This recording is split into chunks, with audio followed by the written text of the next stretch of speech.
It's almost Christmas. You're all set for another evening of hunting. Your virtual machine is on, your debugger's running, and your new Santa Claus mug is steaming with fresh black coffee. Tonight's mission: extract the decryption key for a client hit by ransomware. They have already paid, but the tool the hackers provided is pretty much useless. You've been digging deep into the malware's skeleton, debugging it, testing different theories, following every lead, but somehow you still can't find the right path. You need backup, and you know exactly who can help you. Fabian, I have something for you. Are you there? Silence. But then, you knew it. He's always ready for a challenge. Minutes later, both of you are in deep trance, both trying to find the right path inside the complex skeleton of the malware. Then, Fabian hits the jackpot.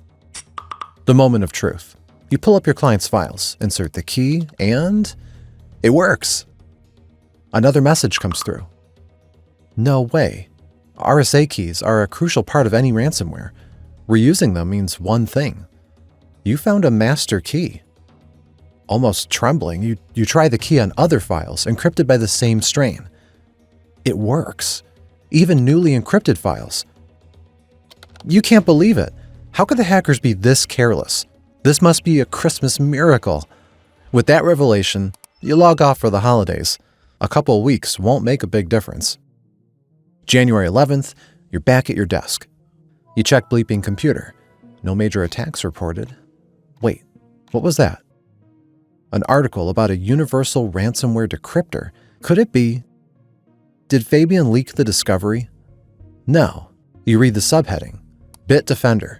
They found out about the RSA key too.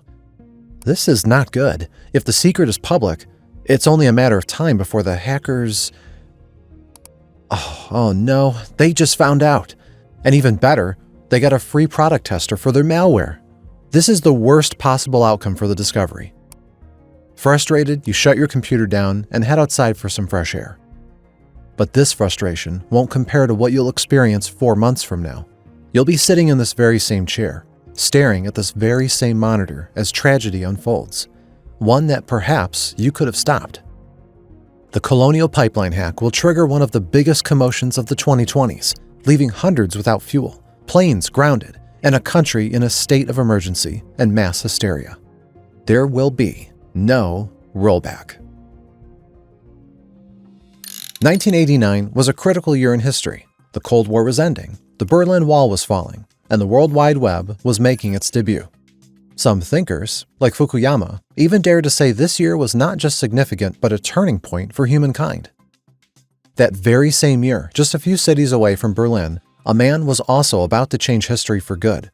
Staring at his computer screen, floppy disk in his hand, Eddie Willems was about to become the first victim of ransomware.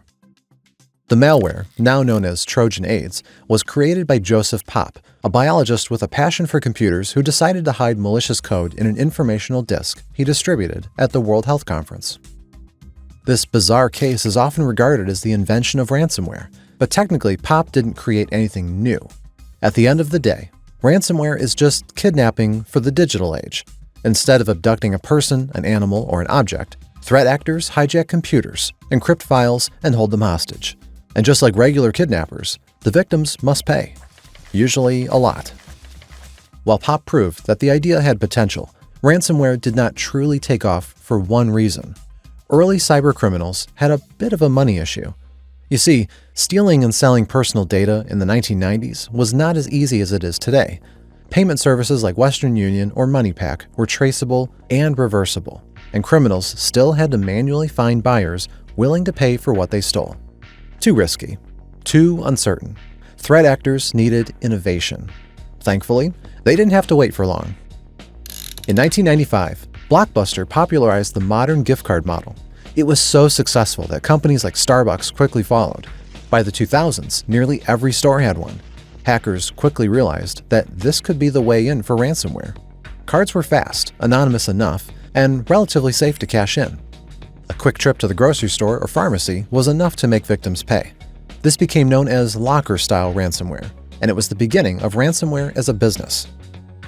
But hackers soon encountered a new hurdle: antiviruses. As cybercriminals evolved, so did antiviruses. Early ransomware strains didn't have much of a chance. Hackers could still cash out, but only if victims had poor security. That meant one thing: further innovation was needed. From the 2000s to the mid-2010s, hackers began developing new strains of malware that, combined with the rise of cryptocurrency, started to turn things around. Suddenly, ransomware was profitable. A good example is CryptoLocker, which managed to amass $3 million from victims, a significant improvement over locker-style strains. However, the real breakthrough came in 2018, when Grand Crab popularized ransomware as a service. You remember those sketchy multi-level marketing schemes? Yeah, those bizarre ads where housewives promised you could become rich selling Avon? Well, ransomware as a service is kind of similar, but instead of pushing cheap eyeshadows and lipsticks, they're selling crime. In this model, threat actors sell specific ransomware code to other hackers called affiliates, who then use it to run their own attacks and give a cut or subscription fee to the ransomware gang. The main difference between an affiliate and an Avon seller is that the affiliate actually makes money. And this model was an absolute hit. At the time, most ransomware attacks could be traced back to a handful of dominant gangs. Much of this world was, and still is, a bit of a mystery, but several leaked chat logs and insider documents revealed just enough to understand how these criminals operate. Everything usually begins with one question: is this target profitable? Before launching an attack, gangs assess a target's revenue and whether it has ransomware insurance. At the end of the day, they're interested in those who can actually pay for their data. These factors help set the ransom and move forward with the attack if the math works. An attack usually has 5 phases: initial access, reconnaissance and lateral movement, exfiltration, deployment, and extortion. We'll discuss each of these phases during the Colonial Pipeline attack later. For now, let's focus on getting in. Initial access is probably one of the most critical parts of any attack. So critical that ransomware gangs even hire dedicated professionals called initial access brokers. These creatures are probably the closest thing to the hackers portrayed in the media, working in the dark, scrolling through different websites at light speed, and gathering data like hoarders with a bowl of Chinese takeout on the side. This is because these types of criminals scan the internet for vulnerable systems and specialize in credential stuffing or credential reuse. Credential stuffing is when a hacker attempts to log in with common combinations using brute force. Credential reuse involves taking those combinations on underground markets and attempting to use them on a specific target. Initial access brokers are not necessarily tied to stolen credentials, but the industry has become extremely reliant on them. Why? Because we tend to reuse passwords. Even if an organization itself has not been breached, employees often use their work email and password on external services. When one of those services is compromised, attackers get a trove of credential pairs to try. And yes, organizations advise changing passwords regularly or using a password manager, but employees like convenience. Even when passwords change, they're often iterations of previous ones. The result? Millions of credentials circulating in dark web dumps, repackaged and resold, free for anyone willing to do a bit of trash diving. And initial access brokers are professional trash divers. It's only a matter of time before they find something succulent. But before we get into the nitty-gritty of Colonial Pipeline, quick favor: subscribe and give a like to this video. These projects take a wild amount of time to write, edit, and produce. Your support can help us grow and give us the opportunity to create even more awesome content in the future. Now, back to the story.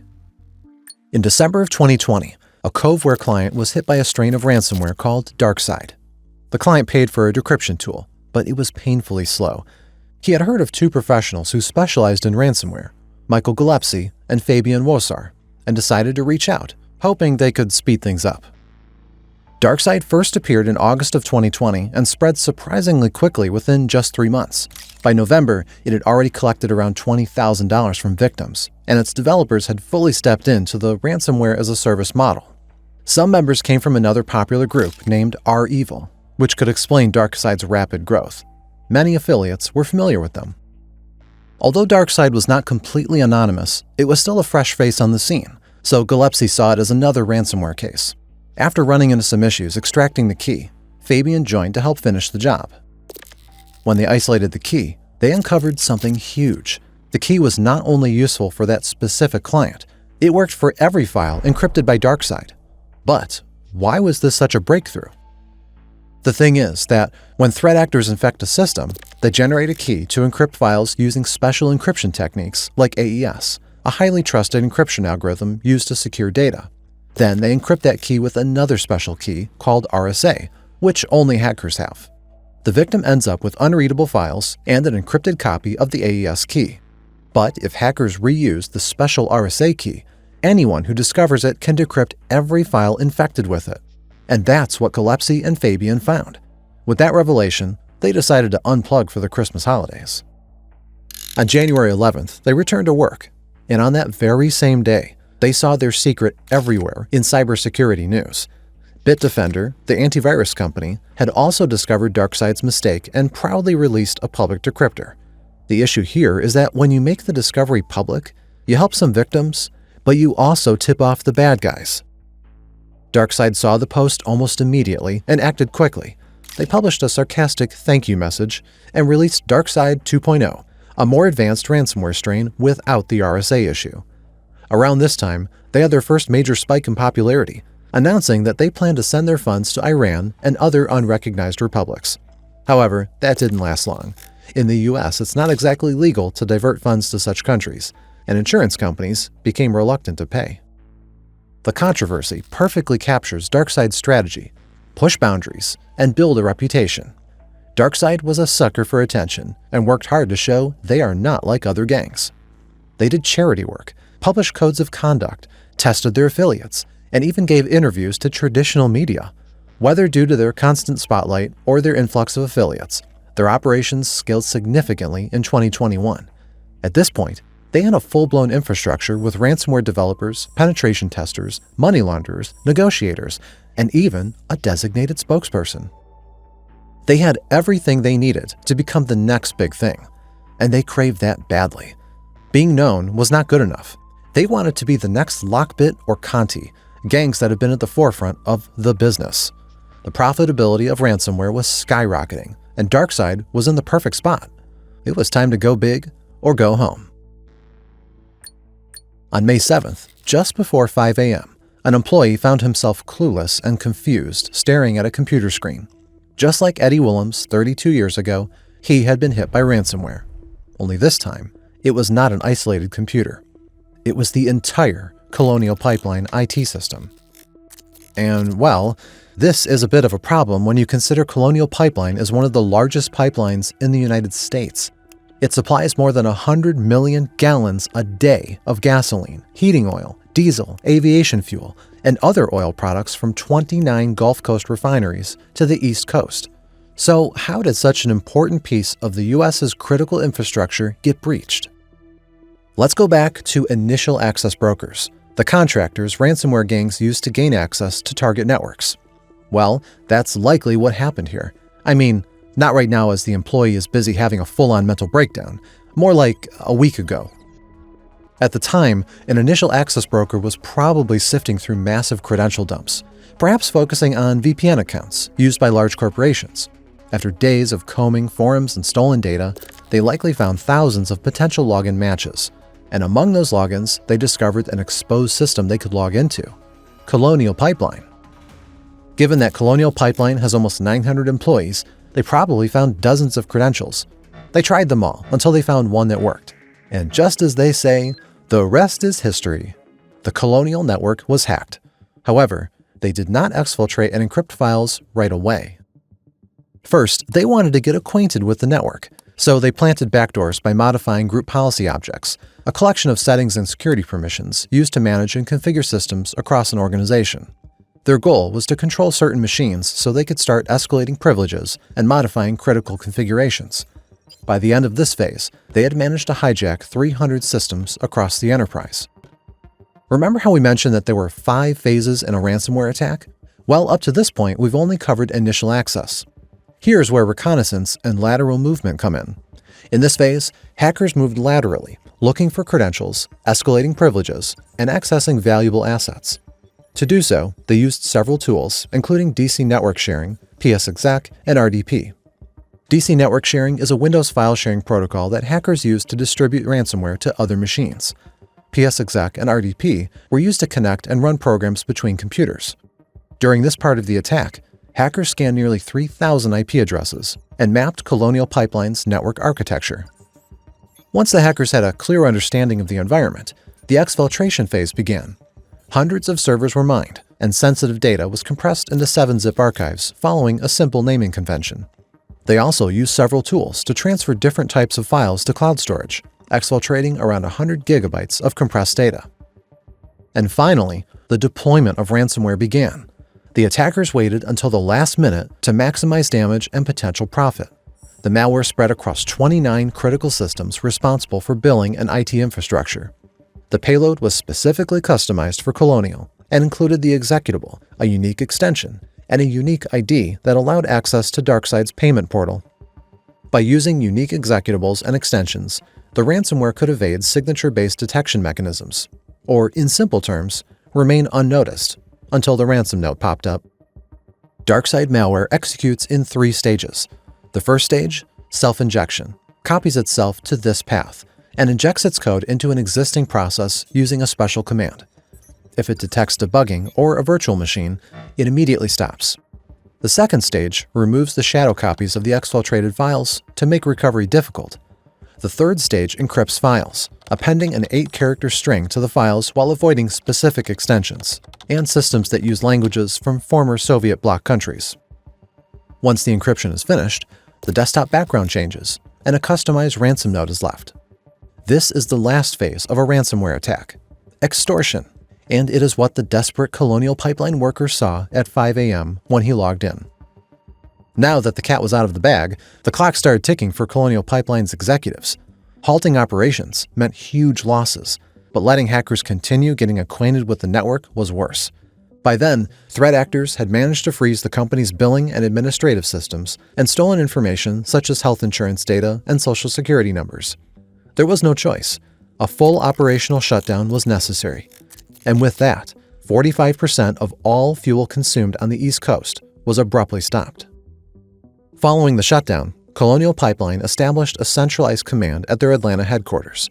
Within 60 minutes of the ransomware alert, experts, including those from the cybersecurity company FireEye, as well as the FBI, were contacted. The mission was to determine how DarkSide gained access, contain the spread, and recover the data as quickly as possible. Data recovery was, in fact, the top priority. The good news? It was possible to recover the files manually. The bad news?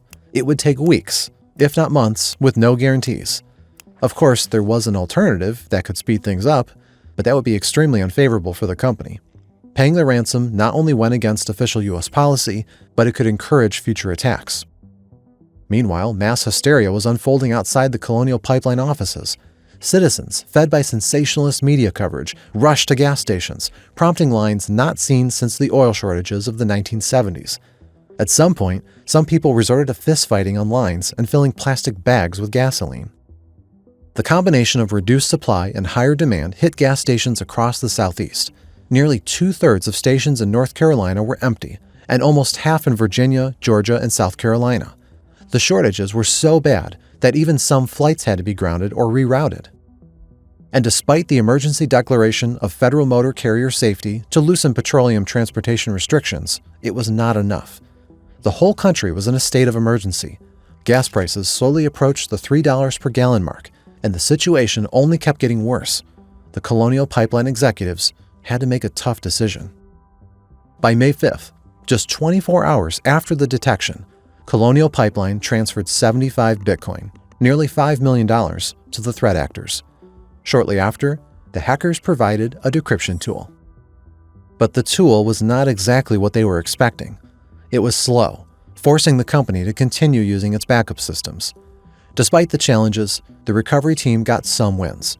89% of core business applications were operational by the 48-hour mark. However, the gas supply was still halted.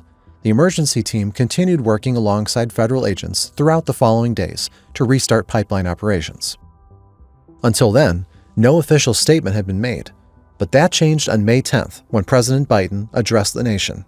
In his speech, he suggested that while the Russian government was not directly involved, there was a belief that the attackers were based in Russia. A few hours later, the FBI confirmed that DarkSide was responsible for the attack and created a joint cybersecurity advisory along CISA.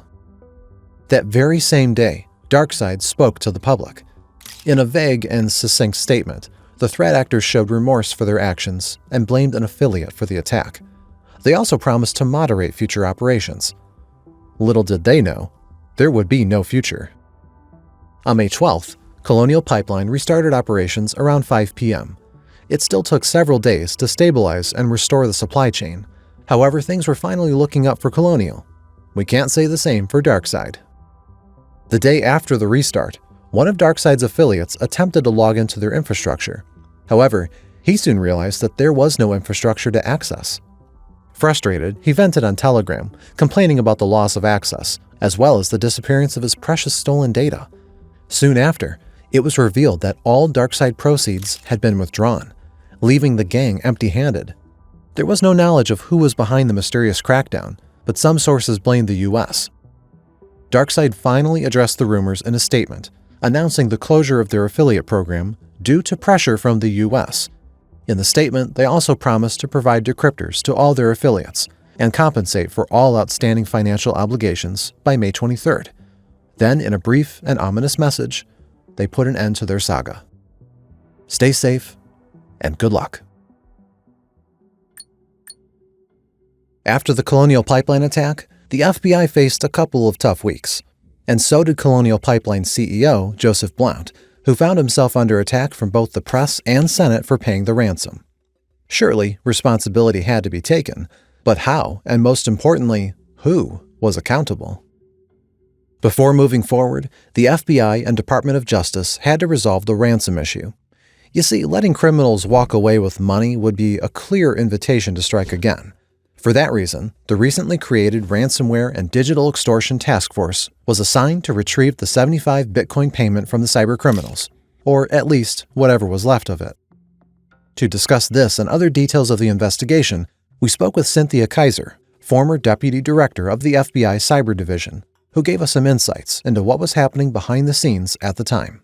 The FBI goes through legal process, the same way they'd seize funds from some kind of drug sale, the same kind of, you have to seize the cash. It's really a very similar legal process in trying to seize the funds in a virtual wallet, but you typically need the cooperation of the company, the country, where it's going through across the blockchain. And this is where, people think cryptocurrency is anonymous, but it's trackable. Following the trail, investigators tracked a DarkSide administrator who had sent 63.7 Bitcoin to the affiliate behind the attack. After tracking the affiliate's address, the FBI seized the funds and returned a big part of the ransom to Colonial Pipeline. 1 month later, Blount testified before the Senate Committee on Homeland Security and Governmental Affairs. The hearing exposed a fundamental problem. Neither the private companies nor federal agencies fully understood their responsibilities, and until both sides learned how to work as a team, nothing could really improve. For starters, Colonial Pipeline clearly had security issues. Multi-factor authentication was not in place for VPN accounts, and according to some reports, Colonial refused to participate in voluntary cybersecurity assessments, two things that point to a lack of cybersecurity hygiene. Yet, Colonial Pipeline's situation was not unique. Many private companies adapt reactive security policies, mainly because they don't think proactive measures are the top priority. Okay, what happens if something does go down? What are your mitigating steps? But it was our partners, and I found that really fascinating because one of the key elements beyond cybersecurity, beyond doing the right things, multi-factor authentication, so having a second check, right? Having complex passwords, was how do you run manually? Do you know how to run manually? Can your systems run manually with some of the new technology advancements? Is the one person who knows how to run it manually retiring next year? Unfortunately, when bad things happen, the consequences are shared by others. In Colonial's case, millions of Americans suffered a week without gas, and an estimated 6,000 employees potentially had their personal data stolen. But here's the catch. Until the Colonial Pipeline attack, there were no formal cybersecurity regulations for the private sector. And even when companies wanted to improve their security, the Transportation Security Administration guidelines were so outdated, they were almost useless. Still, not everything was horrible. After the Colonial Pipeline attack, there was a brief honeymoon period where ransomware became a top government priority. the Transportation Security Administration tightened oversight of pipeline operators, requiring companies to review and patch any gaps in their systems. But more importantly, it introduced new penalties for those unwilling to follow the rules. Around the same time, the Department of Justice created the Ransomware and Digital Extortion Task Force to coordinate ransomware investigations and prosecutions. And after the Colonial attack, President Biden even issued an executive order to improve federal cybersecurity, elevating ransomware to the same priority level as terrorism. Federal agencies were also encouraged to collaborate with the private sector. In an October 2021 speech, FBI Director Christopher Wray noted the Bureau had established a framework for public-private collaboration and formed teams within the cyber and counterintelligence divisions to work directly with the industry. In the aftermath of Colonial Pipeline, there's a lot more outreach by private companies to the US government, to the FBI. Now, some of that's because there were some more attacks because of copycats, but a lot of it was that they saw how the FBI can help. In one instance, only maybe a month or two later, the FBI was able to help a company recover all of the funds that it had sent over as a ransom. And that was, very closely following the Colonial Pipeline attack. These companies knew that they could reach out to the FBI, contact us, and see how we could help them. That ransomware wasn't this mystery thing that they were getting and they didn't know who to turn to. So you saw a lot more movement in that area. But ambition alone was, and definitely is, not enough. Even with renewed focus, the FBI nor the TSA undertook fundamental cybersecurity reforms. And collaboration with the private sector was good on paper, but there was little oversight to ensure all collaborators acted in public interest. Another major problem was the lack of communication between the private and public sector. Federal officials criticized Colonial Pipeline for not immediately involving CISA in the post-attack investigation. However, Blount himself did not really understand the roles and missions of the many agencies involved, nor did he participate in several emergency meetings regarding the attack. If the private sector does not know what to do or who to call in an emergency, how can they respond effectively? Meanwhile, the ransomware industry continued to evolve. Despite post-Colonial Pipeline policies, other major U.S. businesses got hit that same year, including JBS, one of the largest meat processors in the U.S., and Kaseya, a cybersecurity firm. The malware used in these attacks was not anything special. It had been circulating for years, repacked and traded between hackers. And gangs could experiment and trade because regulation back home was almost non-existent. Many ransomware-as-a-service gangs operate from Russia, where Putin turns a blind eye as long as they stay away from domestic targets. And the truth is that if Russia wanted to stop ransomware, it could tomorrow. It chooses not to. It chooses to let groups conduct attacks against people abroad. A lot of these ransomware attacks, they're engineered in a way that they won't affect Russian language networks.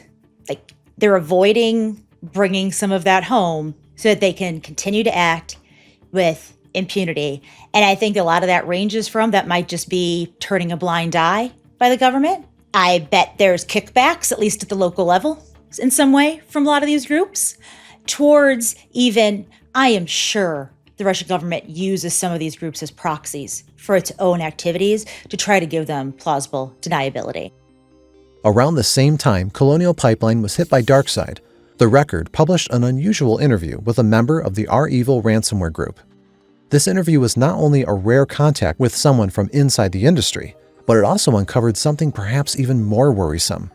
The ransomware industry is still in the early stages of what it can become.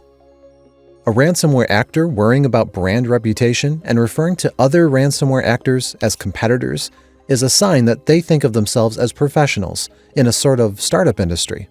They still believe there is a lot of room for improvement. DarkSide shared this mentality of innovation, and their big turning point came with Colonial.